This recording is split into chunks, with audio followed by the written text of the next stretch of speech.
guys, nandito ulit si Bini Hailey. Ka muna, Guys, pupunta ako sa loob ng bahay ni Tita Aling. Heheram po ulit ako kila Tita Aling na cellphone. Kaso, di po ako papahiramin kang hindi ako nakain. Kaya kain po tayo. Sinigang po yung aking pagkain. Ako nakain, nagpapakyut po ako para po ako makakain ng tinik. Ay, hindi po pala. Joke lang, isa prank. Ito pa yung pangalawa kong rice. Ito po, tapos na po ako kumain. Di pa po ako nipapahiram ng tempon. Nag-iisip po ako kung anong gagawin ko. Kaso nga lang po, di ako nipapahiram ni Tita Aling ng cellphone.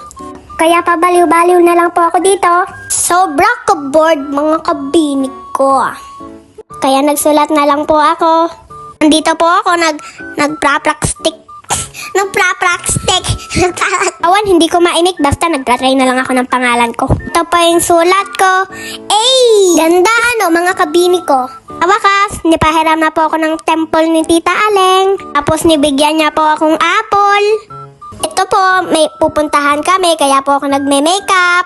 Po ako ng 6 kay Ninang Elang ng bag niya. Ito po, makabini. Naglalakad na po kami.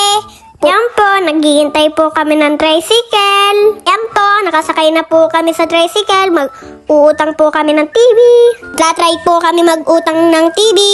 Lang po mga kabini. Update ko po kayo kung makakautang po kami na Tita Aling. Sana makautang.